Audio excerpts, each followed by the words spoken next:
Yo, this is Rampant Killer already, the DJ.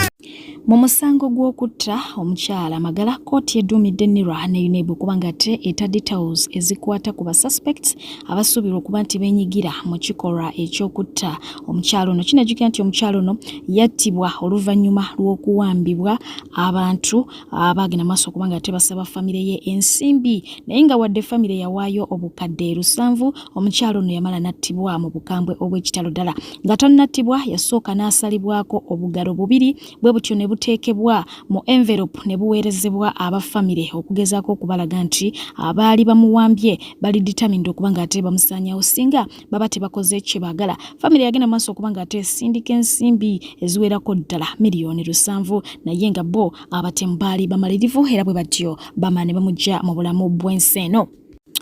Musibye omutya balungi abagara abatumbudde ku PJ The News Anchor kansuubire nti musibye bulungi olunaku olwaleero mbanirizaako era nga bwentyo nnyongera okubebaza gyonna gye mutusaako engalo eyo gye musinzira. Yo entiisa yabuutikidde abatuuze b'e Kawanda Kirinyabigo oluvannyuma lw'omukyala eyategerekeseeko aga birungi Brenda okubwa amasannyalaze n'afiirawo. Omukyala ono yabadde ayanika ngoye nga tamanyi nti kuliko amasannyalaze ku waya, bw'atyo yalese bebi omuto ddala emabega. Kitalo nnyo, kitalo ddala. Kuba kyeyo omulala afiiridde mu ggwanga lya Saudi Arabia wabula nga kyannaku nti ono tategerekeseeko bingi bimukwatako kw'ossa n'abafamire ye era nga wano we tusinzidde okuba nga tetubategeeza nti gwe wenna amumanyi ng'omanyi abafamire ye mukwano bategeeze nti omuntu waabwe yafiiridde mu ggwanga lya Saudi Arabia. Omukyalo ono mumwetegereze bannange, amawulire genfunye nti omukyalo ono yafudde nti naye abafamire ye tebamanyikiddwa, teri amanyi muntu wa luganda lwono. Bannange muntambulize video tutandise omuyiggo nkimanyi bwona kyeyalinga video eno neyeeyongerayo tujja kutegeera baani abavunaanyizibwa ku mukyalo ono. Gano ge mawulire agava okuntuusibwako obudde buno bannange. Tubatusaba kuntambulizako ku video kuba gwotuyamba osibye otya bambi ono omwana yafudde kanje nkuwa byonna bye batusharingidde then goluso nabigattagatta n'obituteerayo ne tufuna ku famire yeewaabwe nago bannange byebyo kwata mu kasharinga tambuza video gwe gyongereyo bwongezi amanya nkyali Mr. Mawanda Henry nkusaba yongerayo obubaka buno.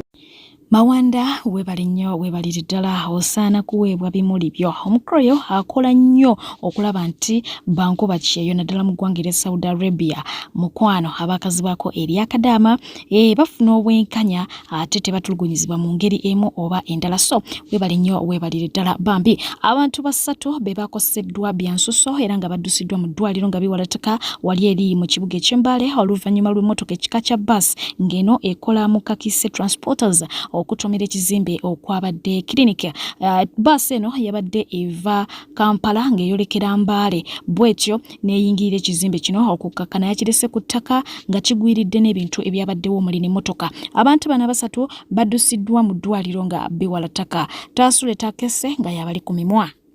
Songa tebo Buganda officials bavuddeyo batyo ne bategeeza nga ettaka erituddeko akayanja ka Kabaka wamu n'eryo eryetoolodde akayanja ka Kabaka nga bwe liri ettaka lya Buganda era teritundibwangako. Kino kikoleddwa oluvannyuma lw'oluvuvumo olubadde lutambuzibwa nti akayanja ka Kabaka n'ettaka erikeetoolodde byatundibwa era byagulibwa omusumba aliraanye akayanja kano amanyiddwa nga Pastor Robert Kayanja. Kino bakyogera oba bino babyogera oluvannyuma lw'okuba nti maapu ey'akayanja ka Kabaka yaddizibwa bujja era bwetyo n'efulumizibwa buto omusumba amanyiddwa nga Robert Kayanja ng'ali wamu ne Buganda officials. So abamu ne batandika okulowooza nti oba oliawo ettaka eryo lyatundiddwa n'akayanja ka Kabaka ne biguzibwa omukulu amanyiddwa nga Robert Kayanja. So abakulu okuva mu Buganda bavuddeyo bati bagenda maaso kubanga ate bategeeza nti ettaka eryo teritundibwangako era terigulibwangako likyali lya Kabaka wamu n'akayanja.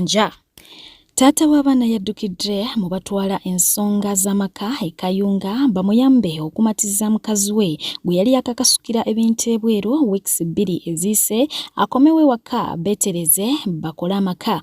Wabula ono kimubuuseko omukyala bw'akamutemye nti tayinza kudda we olw'ensonga nti yafunye eddala era nga afumba ntende. Awo nno ba social media in-laws baagi ne batandika okugamba nti ekitegeeza omukyala abadde ayendera mu bufumbo, ekitegeeza omukyala abadde yakola ddadde obwenzi.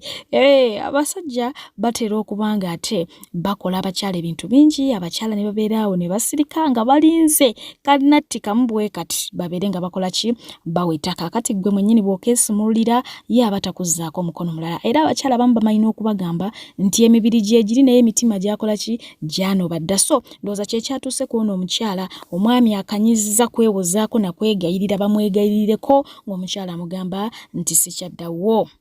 So ng'ate yo enkuba eyafudde mbi olunaku olw'eggulo mu kibuga Kampala bangi balese kapito tebakyalina oluvannyuma lw'okubanga yatutte ebiwererako ddala ebitundibwa mu kibuga Kampala omuli engoye, ensawo era nga n'ebisinga obungi amazzi gabiyingiddemu ne gabyonona oluvannyuma lw'amazzi gano okubanga ate gayingira mu bizimbe ebisinga obungi. Weewaawo bo abali mu bizimbe ebiriraanye ekizimbe kya Hamu wamu n'omwala gw'e Nakivubo bagenze maaso okubanga ate okunenya bakuteeka ku mugagga Hamisi Kigundu gwe bagamba nti omwala yazibikira muzibikire era nga kati amazzi tegakyalina we galaga wabula nga gonna geesoosa bwesoosa mu bizimbe. Embeera eno ebaleetedde okubanga batandika okugamba nti Erias Lukwago bye yali ayogera byali bituufu oba bye yali alwanirira byali bituufu.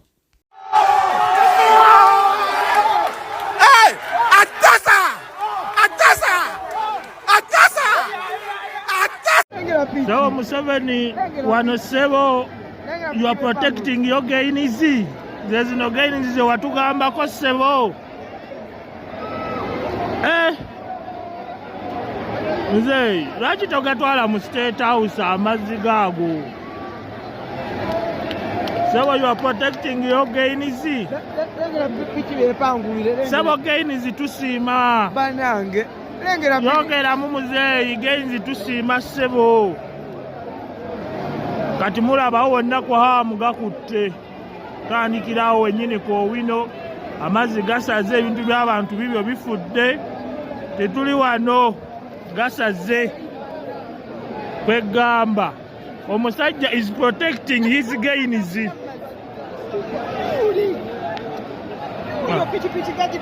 Huyo omusajja huyo afa. Huyo agenda fira amazzi huyo.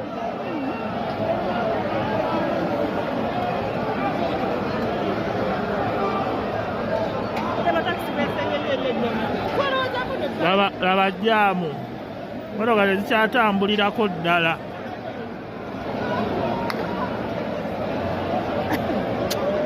Mwana. Naye people power, our power. Mulengera abantu bwe bali mu kubonaabonera e Kampala mu kibuga kyabwe. Mulaba abantu wano tuli ku Nakivubo waneeni tetulina we tuyita, tuli mu kibuga Kampala, emmotoka zonna zitubidde zijjudde amazzi. Okitegedde yeno Kampala yaffe Muhamu akulaakulanya ekibuga bwe bato bakulaakulanya ekibuga lwaki teyasooka kumala kukola by'alina kukola okutandika okukwata ku myalo okuziba abantu we balina okuyita. Kati laba amazzi tuva tugonga naye ng'okola bino ebidootola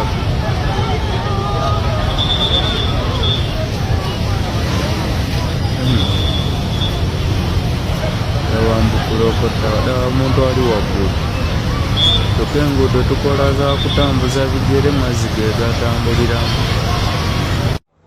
Enyambe buyambi mufuneyo akalayisi kasobole okunsomosa naye ndi wano bwe kimu kyannemerete dda.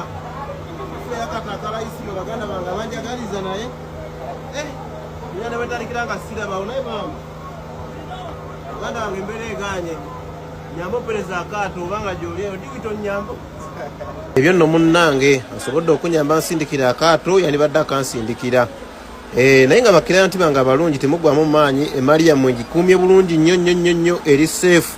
Tewali sawa ya muntu yonna etobye yadde gwagala Rolex oyagala Laddo oyagala Hublot deno jangu omusaleko emali agikuumye bulungi nnyo.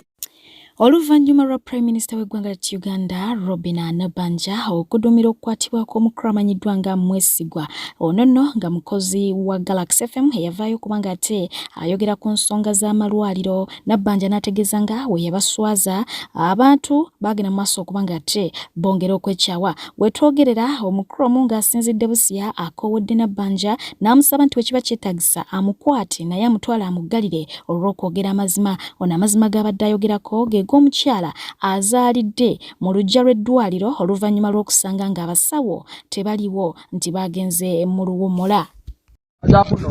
Abanonye amanya gange bampita Kayunga Sam. Yes. Ensonga eno eri kunjogeza kati.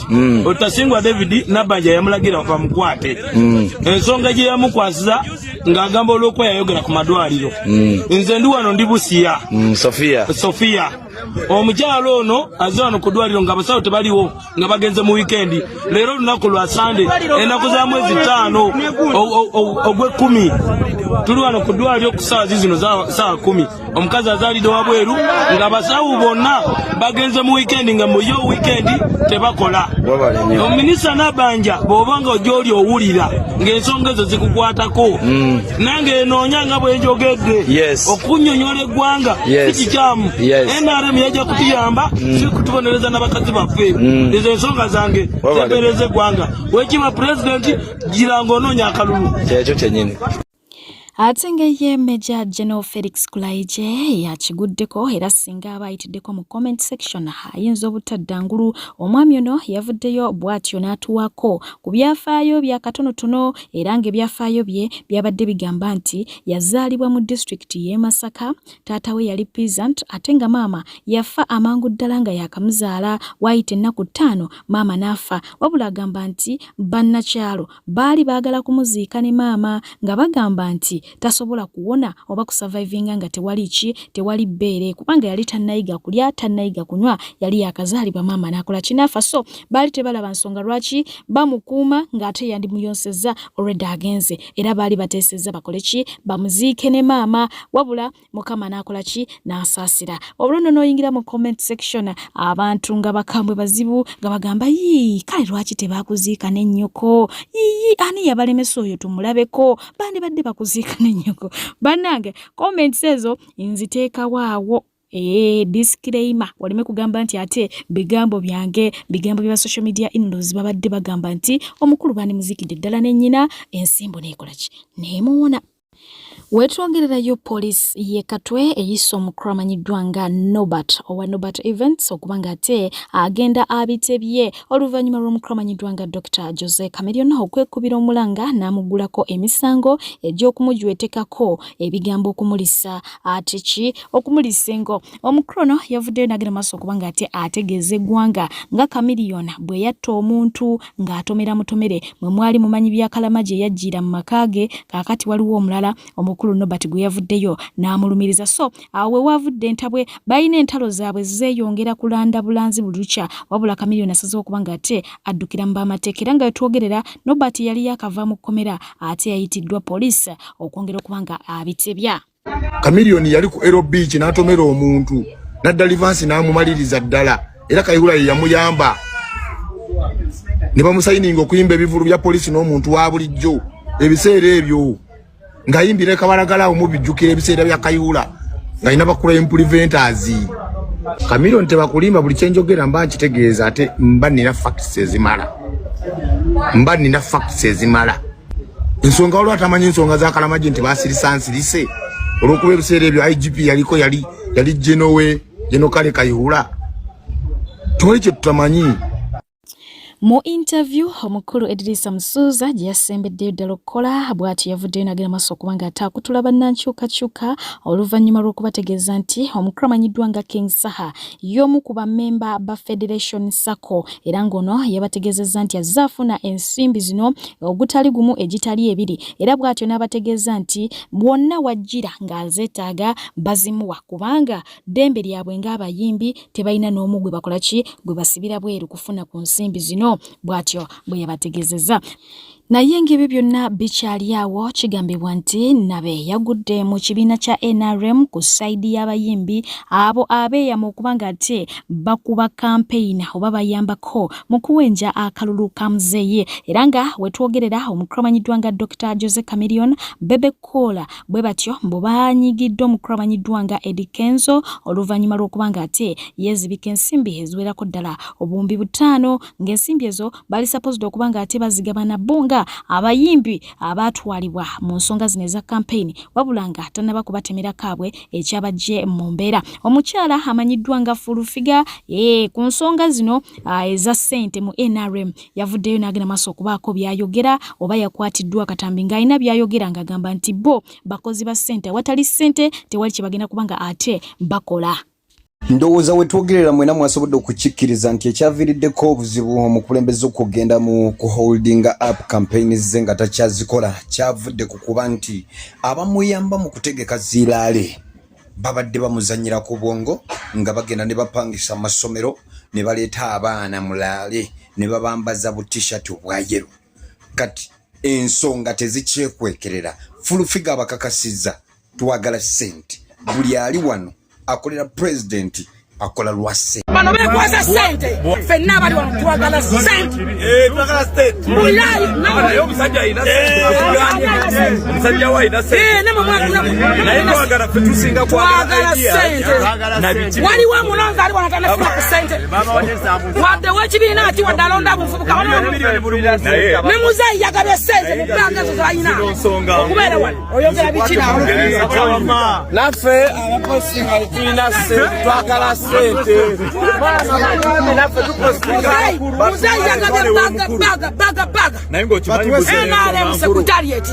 yagabe buli muntu ayangidde wano alina kantu wakati alina baga nakano naffe twafunye sente okujja wano mama agenda kumpa ku sente yafunye sente waliwo omulonzi aliwo natanafuna ku sente mama yafunye sente agenda kumpa yabagamba tiagala tukkiriziganye bweno nsonga olabye mutima okwagira omwana ono mukaga agenda kunjosa tereza Democratic Front President omukulu Mathias Mpuuga Nsamba avuddeyo n'ategeeza nga bw'agenda okuddamu okwata ate munange ekifo ky'omubaka wa Nnyendo Mukungwe Division mu mwaka gwa 2026. Jukira nti ye mubaka okitegeera so mukadde kano kennyini abategeezezza nti agenda kudda mu kifo ekyo kyennyini ate abeere nga ayugumya Nnyendo. Ate nga ye omubaka amanyiddwa nga Daudi Kabanda avuddeyo n'alumiriza ab'ekibiina kya National Unity Platform okubanga esomboola abantu. Yategeezezza nti bonga aba NRM tebasomboola bantu kuva mu kibuga ne babatwala mu byalo gye bategese gye basanga abantu abo. Naye agamba nti aba NUP basombera ddala abantu okuva e Kavule ne balinnya emmotoka ne balinnya piki bonna ne babanga ate boolekera mu kifo gye bakoze ki gye bategese ne baggweera eyo. Gwe n'olowooza nti NUP erina abantu bangi kumbe abantu bayo yavudde nabo wa mu kibuga.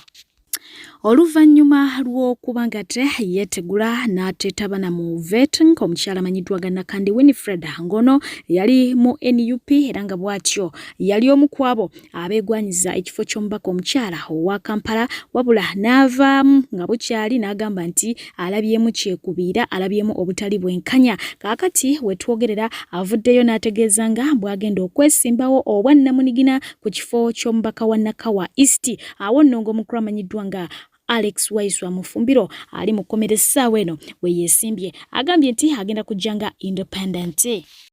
Amangu ddala nga bakitegedde nti omukulu amanyiddwa nga Robert Kyagulanyi Ssentamu wakukawenjeza mu disitulikiti ey'e Mubende ye RDC we Mubende wamu ne UPDF bwe batyo bagenze maaso okuba nga ate bakwata ebyuma bya Mubende's Point FM oluvannyuma lw'okukitegeerako nti Kyagulanyi Ssentamu wakuyitirawo ko ayogereko n'abantu be. Bwe batyo ebyuma bya rediyo eno babikutte okugezaako okuba nga ate balemesa Kyagulanyi okukyazibwa ku mpewo eyo. Songa ye omukulu amanyiddwa nga Bebe Cool yasibwa ati avuddeyo n'anenya omukulu Robert Kyagulanyi Ssentamu okwonoona politics w'eggwanga lyettu Uganda okusinziira ku nsonga ze bw'ati ebintu bw'abiraba. Omwana oyo ayonoonye value ya opposition abantu betwawanga respect yabafudde ebiseera bwe bayali bampuuga oba opposition eyo ebaddengawo ng'erina kyeyamba eggwanga era ng'ezza essembe era ng'egaziwa naye omwana ono bwe yayingiramu yazizaayo opposition y'emabega emyaka nga 40. Buganda yagenza okulaba ng'omwana ono agireetedde ebizibu bingi. Abaana ne batuuka okuvuma ne Katikkiro, abaana ne batuuka okuyisaamu Katikkiro. Katikkiro abeera kabaka eri abantu kuba ye mutume kabaka gwatuma, okitegedde? Kaakati abaana ne bavuma ne kabaka n'abagereka. Kati kasita twatuuka ku ssaawa eno Buganda kagirina yamutadde ng'omuntu jasika ayinza okwagala obwagazi bubbi olw'okuba anywa enjaga nga naye anywa ati enjaga. Naye ffe tubeere eno, ffe tugambe ffe twagala nsi yaffe, tetusajjibwa muntu atategeera. Mwana kyoyo gwe bagamba yaani oyo atadde eggwanga ku bunkenke, oyo akyankalanyiza opposition y'abanne. Sajja ali yeetegekera opposition ye, mwana kyoyo agikyankalanyiza, muteeke mu komenti awo. Olunaku lw'eggulo bo aba NRM tebasobodde kubanga ate bakuba campaign na mukulembeze waabwe Yoweri Kaguta Museveni, wabula nga bano nga bakulembeddwamu Speaker wa Parliament Anita Ntamong bakuŋŋaanidde e Bukedeya, bw'atyo n'abako obubaka bweyageze maaso kubanga ate abatuusaako. Weewaawo amawulire gaafulumye mbu President wa National Resistance Movement omukulu Yoweri Kaguta Museveni mbu mugonvugonvu mukko, era ng'okusinziira ku mawulire ago omukulu amanyiddwa nga Half London we yasinzidde okuba nga ate amukolera vidiyo nga bulijjo bwazikolera bannabyabufuzi abalala. Museveni sebo tewerwazalwaza zukuka Katonda wange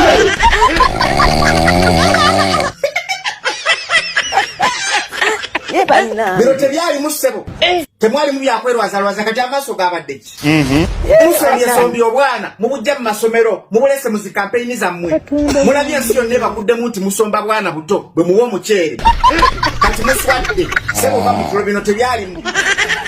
Naye mulabye omukulembeze w'abantu ayita mu bantu tabawadde wadde 10, tabawadde miceere, tabawadde soda, naye nga bayaayana buyaayaanyi. Ate tugenda mu protest vote mugenda kutulaba mbwammwe.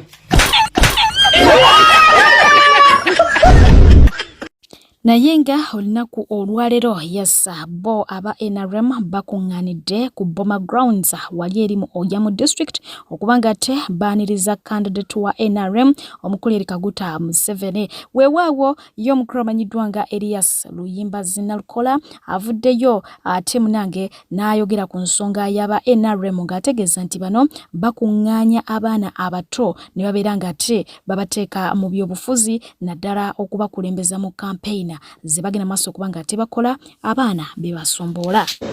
Nze Museveni olabye embeera mukama wange, abateesiteesi bo bakuleetedde obwana obuto okatunuulira nga t-shirt eyayera ekakoma mu ntumbwe n'obuuza kasajja mwana kaana kato kasajja kampi bumpi faate ne mujja mutuwa omukisa ne mutuyiseeyo ensi ne tugiyongera ojjekkenneenya ne bannansi ne batulabako. Temuyaayana ndabye abapoliisi nga baga nti ate twagala obbakomyawo ku luguudo, mutulekeeyo mu bisooto ensi erabe nti bw'atyo Museveni bw'asobodde. Yajjanga Uganda yonna enguudo nga tulina 3.3% ku nkulaakulana y'enguudo mu ggwanga. Omanyi ze tulina kati? Simanyi. 13 na katonyeze 3. Kitegeeza emyaka egyo emingi gy'amaze wano. Bw'aba waakutukolera nguudo alina kusigalako emyaka 14 n'okusoba oyo gw'olaba. Kati tufunye omukisa katuzitalaage nga zijjudde enfuufu. Jeno Museveni w'oli watonya oyinza obutafuna akubuulira mazima kuba ne Kawempe North baakusiikiriza. Bakulaga nga abasombeddwa okuva e Kasokoso ne Kakiri kati ne ku mulundi guno baba bakuleetedde obuyizi bakunyaga. Sindikayo bambega abalungi ewaffe olabe kiki kye tukola, ate naawe weekennenya ababa olabe tolina wayatika munnange mu byobufuzi. Lwaki owagira Museveni? Siri wa mzee. Ng'oyambadde yero. Esaati eno ekonya mpewo. Ekonya mpewo? Bweka yosula mukwata. Nze nkokyezza. Kale. Just Omutaki ki? Njagala sabira Kyagulanyi. Kale saba. Ai Katonda kukabirira kulajanira wekuba kutwala bulamu bwange. Ai Katonda butwale nongoza Kyagulanyi entebe. Obulamuzi bw'eggwanga kuba tufe eggwanga yafiggwawo. Amina. Ani abalimba nti abavuga bodaboda tebakuba kyeyo. Omukisa guno Malden International Labour Consultants Limited egabudde ekuletedde omukisa okukola nga delivery bike rider mu kibuga Dubai. Omusala musava ate nga visa efuluma mu bwangu ddala. Abetaze basange Namuŋŋoona Nakibinge Road mu Rubaga Division. Bakubire ku namba zaabwe z'essimu 0787752329 oba 0747388821 oba 0772883000 beba Malden International Labour Consultants Limited okujja mu bwavu. Abalungi abatuuliriza era abatulaba olunaku olwaleero tukyaddeko ewa Sheikh Ashraf Dembe. Sebo nsanyuse okubalaba. Amannya agange Yezeseeka Ashraf Dembe akola ku bizibu by'enjawulo. Omuntu singa aba alina ebirwadde tumusomereddwa, tumuwa amazzi ga lukuya nga bw'obadde ogalaba, tugenda abantu ku kyoto ne twokya emizimu emibi egibabaamu n'okulomba edduwa. Abantu singa abeera ng'ali wano atuuse sobola okumulombera edduwa, ne waba atatuuse nga mpadde amannya ge naye ng'ali wala. Naneetaase enamba yange yeeno eri 0701763711. Nammwe bannyinaffe abali ebweru oyagala okuba nti oyagala okulombera ku dduwa ng'olina ebizibu, viza zibuze, amaka gakolongotana, sente zikola zimpita mu ngalo, ojja kumpeereza ekifaananyi kyo n'amannya go, ebyo byokka bijja kummala, nja kukulombera edduwa ojja kutereera. Olunaku olusembayo mu mwezi mba n'edduwa ey'awamu ffenna n'abalwadde bange abakadde n'abapya. Salaamu alaikum warahmatullahi wabarakatuh. Ebbanga ddene bannayuganda batabukidde Abanyarwanda ku mikutu migattabantu era nga ebiseera ebisinga mu comment section olabawo comment egamba nti Abanyarwanda sinnabavaako mudde wammwe. Weewaawo Abanyarwanda bangi baavaayo ne batandika okuba nga ate beemulugunya ne bagamba nti ffe be mugobaganya twabakoze eki ebibanyigiriza mu ggwanga Uganda naffe bitunyigiriza. It's not that ffe tuli favored era nga byonna ebinzize nkola ki bibatuusaako. Mukadde kano ngenda kuba nga te mbatuusaako omwami avuddeyo ku nsonga y'Abanyarwanda n'ategeeza nti bo we basimbula ate munange tebaagala kudda mabega era nga tamanyi ki ekyabatuukako kubanga tebaagala nsi yaabwe. You know guys, one thing I failed to understand is this. These Rwandese, they leave their country for other countries for good. Like maybe you can find a Somali, Sudanese, Eritreans, Congolese leaving their country. Maybe there is a problem back there and they want to come back to their country, maybe when the problem is sorted. But these people, they have no problem at all in their country. They leave their country and they don't want to come back. They go to Uganda asking for citizenship, maybe for after 5 years, they are given citizenships, they want to settle there for good, they don't want even to talk about Rwanda. How can you change your identity? This is what I've been fighting for. You don't need to change your identity. You don't need to settle in a country that is not yours. Go back to your country and build your country. That is where you belong. Omukulu amanyiddwa nga Frank Gashumba avuddeyo n'akkakkanya abasajja bonna abayina okukkiriza nti Robert Kyagulanyi Ssentamu asobola okufuuka omukulembeze w'eggwanga Uganda bw'ategeezezza abakyala baabwe nti mukwano bw'oba oli eyo ng'okimanyi nti omwagalwawo akkiriza nti Bobi Wine asobola okufuuka omukulembeze w'eggwanga Watomera so ng'ate era mukadde ke kamu awakanyizza ekya Sseggona okuwangula Walukaga agamba nti Walukaga ajja kuwangula Sseggona. Oli wano ng'olina bbaawo alowooza Kyagulanyi asobola okufuuka pulezidenti w'eggwanga Watomera. Omukyala ali ng'alina omwami we. Tekiriyo. Kyagulanyi agenda kuba n'abaka nga 40.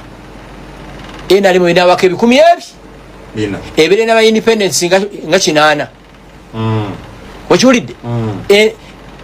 Independent leaning. Si bwe kibeera ekyo? Naye no Bobi ye musajja eka gwe nninaana ne mpulira nga ne baba mentionings.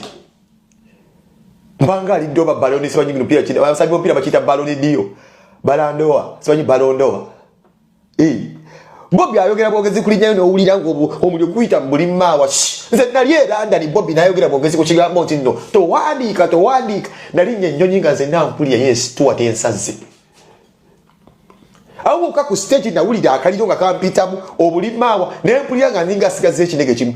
Ebinege byashirinkinga. Nga nze naseetegere mbiri gwe siziwulira ko lwa mentionings nempulira nze nanga London ngikutte bwete ngamba nenkulabira abalabe abayiranda ne baje banjagala bone bagamba Bobby yamala okumentioninga mu mentionings bwa nenda babalaya bonna abali banzoleya bonna bengo nwaki pengo nengo omukulembeza wali sifulaga ati ayogedde eti penge wandika nenda muka hoteli kange guli kali yapangisa richi bone ngamba mwe mulindeeko omusajja alina amafuta. Inze Bobby Wine okumentioninga omuntu erinnya n'akulicognizing is the greatest achievement ever ku mulembe gw'abavubuka ogwa leero. The mere fact that amanye erinnya lyo nga wena Bobby Wine wonna aliyo nga lyakuyogedde ku linnya lyo kwata enkoko gimutu waliyo bagenda bunaku oli embuzi namba buli weekend muganda wange teri kintu kisinga kuba kya tabbu kati that revolutionary leader okumentioninga erinnya lyo nze London nakufulutuuka bwenti entuuyo nempulira ngama Seggona bw'awangula Walukagga nkwongedde ennume yente kati eyo yakubi tuli wano nze ndi ku ground Gashumba ndi so privileged nti mbeera n'omunaku afembayo wansi n'embeera n'omugagga akola ki Seggona nkuyita kojja kusaba kimutojjaayo mpapula yalangiridde ajjanga independent asobola okukyusa muyebuza ku bataka no Seggona nsinzidde ku radio wano ku radio 4 ng'ennaku z'omwezi 6 October radio 4 e Kampala radio 8 e Masaka ne radio 7 Hoima Seggona nkusaba tojjaayo mpapula lwaki omusaba bwotyo alekere Walukagga ono one of the respected lawyers mu ggwanga Walukagga oyo mulaba muyimbi Walukagga muyimbi Walukagga abadde consistent naye wichengira Walukagga ate abamanyi tuzalibwa ku kyalo kyekimu vira mayi kyekitundu kyekimu Walukagga ne mukwano gwange n'essimu y'enjiina wa don't underestimate Walukagga. Walukagga tavudde nowhere. Walukagga abadde muyimbi. Walukagga abadde meya kati ajja kuki kubaka po parliament ayise muki mu mitendera. Yes echa Walukagga muganti yasoma Walukagga ya graduating ate yagenti yasoma public administration ochulira yagenze ndi public administration ate nature it's not about your qualifications mwabayivu nnyo abateeketeke abayivu nnyo abateeketeke mutulage mukoze mu parliament kamegen abati abayivu nnyo abateeketeke kigumiza ati kye musoyembeza abateeketeke abayivu abakenkufu abateeketeke kati kino kankikugambe tolaba nti Seggona mukwano gwange Walukagga mukwano gwange abanyanda balina olugero lugamba nti bw'obanga osalira mikwano gyo babiri omusango nga bombi mikwano gyo singa Samola naawe muzze nga mulina misunderstanding nga mulina muli mikwano gyange sikkirizibwa kusala musango nga kutunudde maaso kubanja kukwatibwa ekisa otuna mu bbanga ochulira Walukagga Seggona bw'awangula Walukagga nkwongedde ennume yente ate bo abatuuze Nakifuma abawagizi b'omubaka wa Nakifuma County mu nakibiina kya National Unity Platform Fred Simbwa Kagwa wakula ennume bamwatulidde kaati obuteetantala kwesimbawo ku bwannamunigina nti wabula adde emabega wa munnakibiina amanyiddwa nga Sulaiman Kiwanuka eyaweereddwa kaadi. Bino babyogeredde ku lukiiko Simbwa lwennyini lwe yategese ku kitebe kya NUP e Nakifuma okubabuuzaako kikyabazzaako oluvannyuma lw'okumibwa kaadi. Omubaka Simbwa kyambuseeko abantu be yayise okwebuuzaako ate oluvannyuma lw'okumwefuulira ne bamutegeeza nti bo bawagira oyo alina kaadi era bwe batyo ne bamusaba nti adde emabega w'oyo aleme kulya bigambo bye akikolenga bwazze akisuubiza oba bwazze akyogera. Bamusiimye olw'ebbanga lyabaweerezza n'ebyo byasobodde okuba nga ate abakolera. Honorable Simbwa ayagala okudda nga independent bamugamba dde kubanga ye ng'omuntu atalina salawo naye nze kigenda kunnuma kimu nti mumanyi nti weniyopya emisana n'ekiro sijja kusobola kumunoonyeza kalulu ate ng'abadde mukwano gwange kiki nnyinza okugamba Honorable bulumi bwawulira mbumanyi n'alirowoozezza Honorable taata omulungi tokomawo fuba okulabika nga tuwanguza nakifuma ku maanyi ga NUP yensonga lwaki mbadde okusaba era mu bulumi Honorable tojja bwekityo nno bwekiri naye nga olunaku olwalero bw'atyo bwalabiseko ng'ayolekera e Kasanda wamu ne Mubende. Jjukira nti already ab'ebyokwerinda bo baba baatuuseyo dda era nga tulabye abajjirya UPDF nga bakolagana wamu ne RDC we Mubende nga bagenda maaso okuba nga ate bakwata ebyuma bya Radio M ereme kuba nga ate emukyaza kwogerako n'abo abatasobodde kuba nga ate batuuka ku ground wanaaba akuŋŋaanidde so nga ate bo bannamubende ne bannakasanda babadde ready okuba nga ate bamurecevinga nga bw'olaba omukeeka oba emikeeka bayaliridde asobola okuba nga ate ayitawo mu mukwano omungi mu bitiibwa ebingi yaggyemu engatto n'ayitawo na bigere akabonero akalaga ekitiibwa mu ngeri emu oba endala weewaawo olunaku olw'eggulo ngenda kuba nga ate ndikuyisaamuko mu samala ebisinga obungi nkiwa nti wabirabye naye nga ono teyatuuse Mubende teyatuuse Mityana mu mmotoka Mityana yatuukiddeyo ku pikipiki oba okada ne banne abamugobereddeko babamwerekeddeko oluvannyuma lwa poliisi okuba nga ate ekola ki ebasalako nga bulijjo bwetera okuba nga ate ekikwasaganya so nga ate bannankyukakyuka abawerako ddala 19 be bakakasiddwa okuba nga bakwatiddwa ab'ebyokwerinda era nga bali mabega wa mitayimbwa mukadde kano kennyini ate nga n'afande ono asongeddwamu olumu ekigambibwa nti yatomedde bannankyukakyuka abawerako ddala 3 ate mu bugenderevu ate nga yo mukamanyiddwa nga David Rusibongoya awo wennyini ku lugendo yasazeewo okuba nga ate akyalako wali eri mu kkomera ekitalya okuba nga ate alaba ku basibe ba NUP omuli omukamanyiddwa nga Yasini n'abalala bamacheta abo ngenda kuba nga ate nkutussaako ebimu ku ebyo ebyabaddewo omukyala amanyiddwa nga Spice Diana yesudde mu ddene ku luno n'aba nga ate ayolekera ku campaign z'omukulu Bakyagulanyi Center ku luguudo lw'Emityana yes y'omu ku baava mu Federation ate nga ne Fake Family kati yatumidde mwana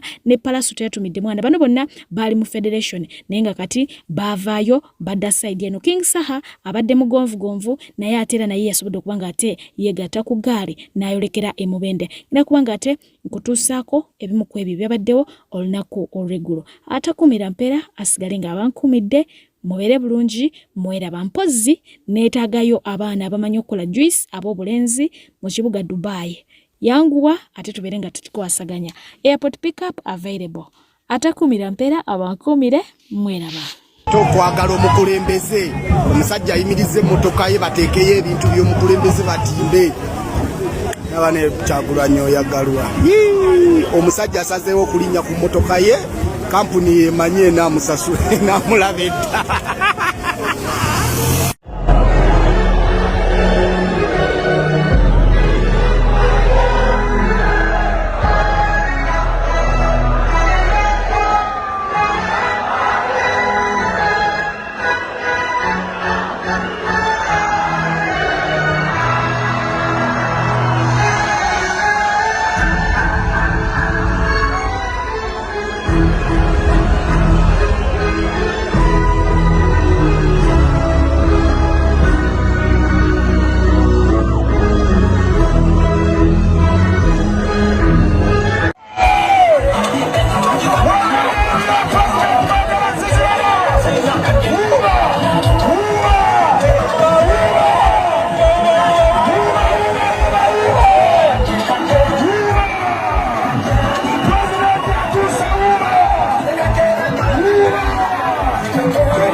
ekya Uganda empya Uganda egenda otweyagaza Uganda egenda okomya okubonaabona. Uganda buli muntu yenna kobere wa Kabila kingo jajje yagaliramu.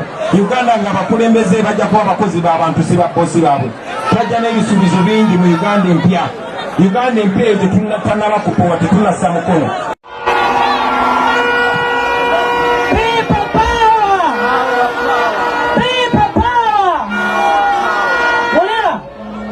Omutima gumenyese naye nga kyemanyi munywanyi naawe gukumenyese abantu bulijjo mpitira bayongobete bye basuubira nga byawukana ku bye balaba ate abalala bo ne babyetama bazikirizibwa bulako ne baala pipapawa bakyali bange nze sinze yuti asembayo okuba obubi nekyasinga okundeeta mu nkyukakyuka yensonga nti nze sente zensinza okufuna ennyingi zivuyiridde ddala mu mmwe bakyali bange.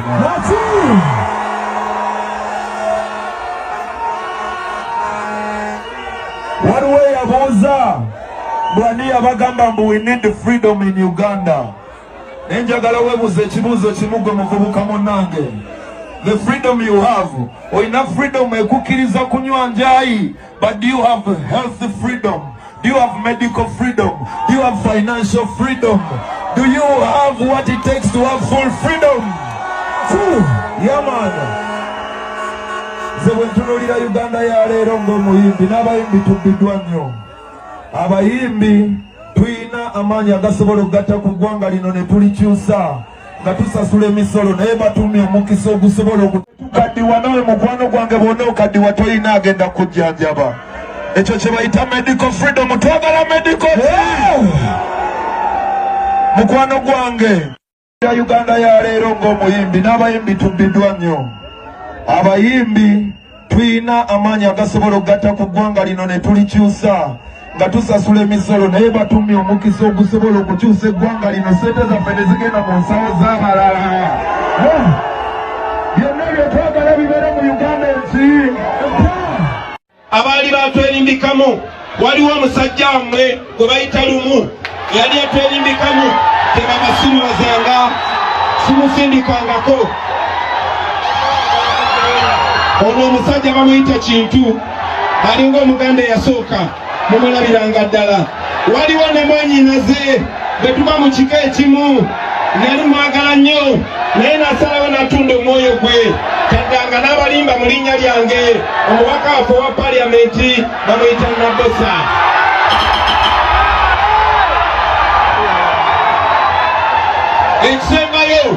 Ekisembayo kino kyammwe abagumidde mu nkuba ne Katonda kana akabonero akaleese ayawulemu abatiitiizi n'abatali batiitiizi.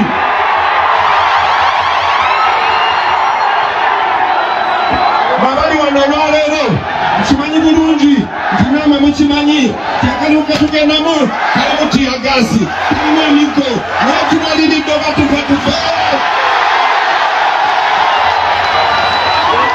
Era ndagamba kino kibategeeze timwe abaana ba Buganda abali wano mwe abato bajjajjaffe tebaali bakyamu okugamba nti emiti emito gye gigumiza ekibira. Njagala okubategeeza mu abaana ba Buganda bwe twali tuyimba oluyimba lw'eggwanga eggwanga erya Buganda bagamba nti abaana ba leero tebagamba nti abakadde ba leero tebagamba nti abaloodi ba leero bagamba nti abaana ba leero yemmwe baana ba leero.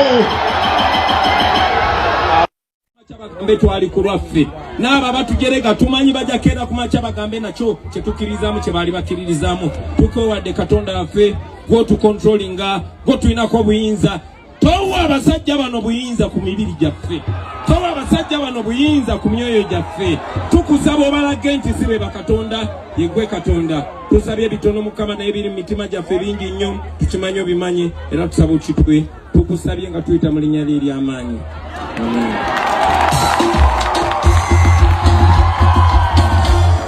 Kyagulanyi ameseye mutoke alonye kalonde kakumbe nakabakaba wanika fulaga mpanga nkulabeko people power our power kunga Kyagulanyi kunga Uganda kunga Kyagulanyi kunga Uganda kunga bachali baffe tuze. Kasome chakaya mukatini oma. People power. Our power. People power. Our power. Walike mikono mbili mbanga nawe. People power. Our power. Walike fulaga mbanga kulabeko. People power. Our power. Kunga chakulaji kunga. Kunga Uganda kunga. Kunga chakulaji kunga. Kunga Uganda kunga. Bachaliwa mpe tuze era tuze. Kasoma chakaya mukatini oma. Museveni, I dare you. Otambuleko ng'omukulembeze waffe Robert Kyagulanyi Ssentamu mu ground ogiwulire. Va mu ebyo byeweerwaza byebawoza nti oli mulwadde oli mulamu. Ground wagiwuliddemu. Wakanze nga kubagamba busimanyi mwasuze mutya ab'emukono nga teri anyega nga buli omu ali mu bibye. N'otuuka n'otya n'ogamba bano bagenda kundabisa. I dare you nawe otambule oyingire mitiya naffe ffe tukugana na kuyita wakati mu kibuga. Tulabe woyimiridde. Ground wagigezezzaako yakulemye. Musajja alina amasannyalaze boy. Omusajja alina amasannyalaze Robert Kyagulanyi Ssentamu. Ovanga ku society bwetyo ng'ate mbuufu. Sibe bali eri abaali abajega b'omulundi guli mu 2021. Bano balongooseemu ebyobufuzi babimanyi ogenda kuwulira kye bayita endirimbo Imaana.